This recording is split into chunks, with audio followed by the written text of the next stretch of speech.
Let us talk about the lady with a beard. And precisely, let's talk about feminism. Feminism is a philosophy where women's rights are advocated for. Women want to prove that they are also a force to reckon with, and they can do some of the things that can be done by men if they are given the chance to do so. It should be noted that most African societies are very patriarchal. This means that they are male dominated, and so women want to find their voices. Emma is referred to as the lady with a beard to indicate that she is a woman who stands above other women, and above all, a woman who challenges men in their own domains. Firstly, as a young widow, she raises her baby single-handedly and lives at the entrance of the village, contrary to the tradition where women are not supposed to live at the entrance of the village.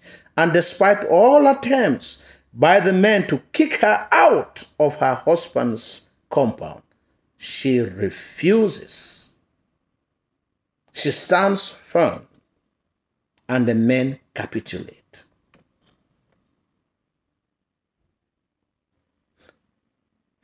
Emade goes with her sisters to Moabak to take care of their sick sister Mechane, who eventually dies. And like the heady woman that she is, she beats the drum, which is contrary to tradition, to announce her sister's death. And even when questioned, she asked why it should be done only by men. She defies traditional norms of grave digging, which is done by men, as she digs her sister's grave. She also refuses that her sister should be buried behind the house and decides that her sister's grave will be at the center of the compound so that it will deter land grabbers from intruding into the compound.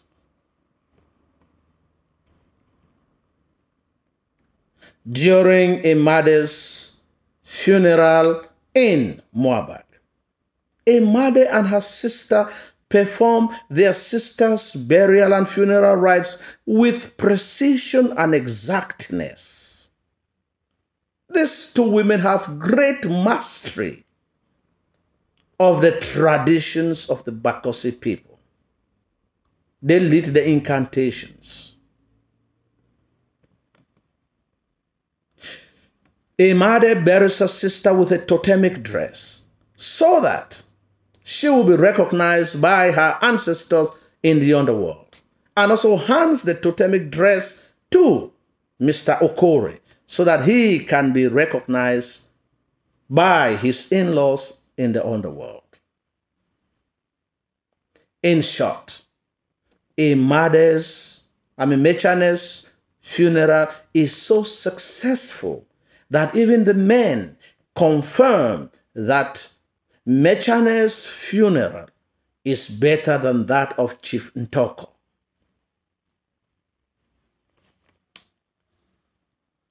During the funeral, Emade asks Ewang Ename to bring the boa which she has raised in her style. And it's considered a prize-winning boa because none of the sort had been seen for a long time, which she refuses to give to Mr. Okore and dances proudly with it during Gando.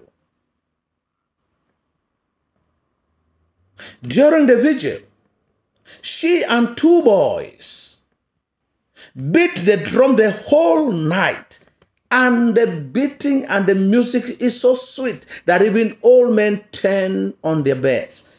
And by the next morning, the drumming is the subject of conversation throughout the neighboring villages, as they want to know whom the drummer was. But Imade had given specific instructions to the two boys not to disclose her identity. During Gandu, the male drummers beat the drums but choke it as the melody has no sweetness, making the mourners feeling very reluctant to dance,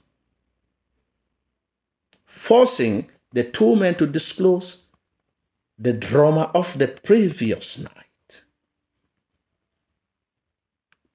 And when Imade climbs on the lead drum, the music comes alive as she beats the drum with dexterity and expertise that even the ancestors join in the music, join in the celebration, thus causing the men to become jealous, like the woman that she is.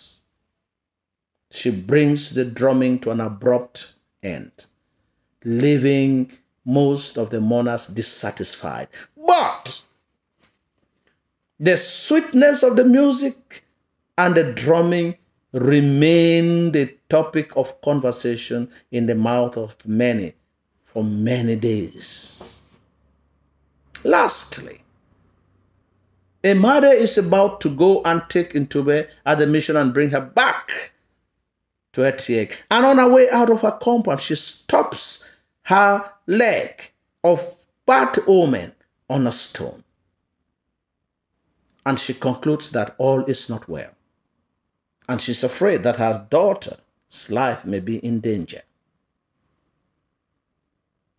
She embarks on a long journey, seeking for a female soothsayer who will be able to unravel the mystery behind her foot stubbing.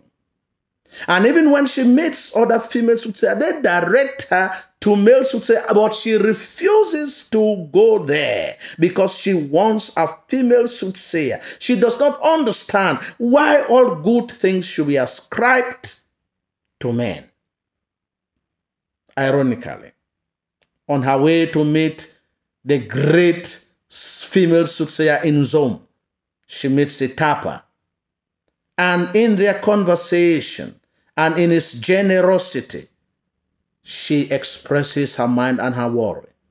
And the man unravels the mystery behind her problems and tells her to go back and make peace with her people. Yet she continues her journey. And when she meets the female soothsayer informs her that your mystery has already been unraveled. And she feels so disappointed, having wasted all her energy only for her mystery to be unraveled by a tapper. And so when she goes back home, her homeward journey is a tedious one. But when she arrives, she decides to cleanse the ill omen using holy water, highlighting cultural conflict. It should be noted that although Imade is considered the lady with a beard, she still remains a woman. She wants to be loved. She has her own fears. When Ntube visits her and gives to her the snuff that had been sent by Ewang Ename, we are told that she felt love vibrate through her veins. When her daughter leaves her on the way because she does not want to go back to school, when she comes back, she shed tears.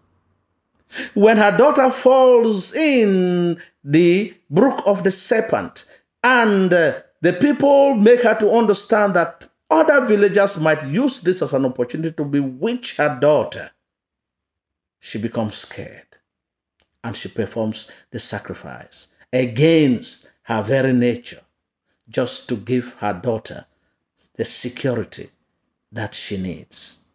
And when she realizes that places are very hot, she sends her daughter away to the mission so that she can live there and grow up safely.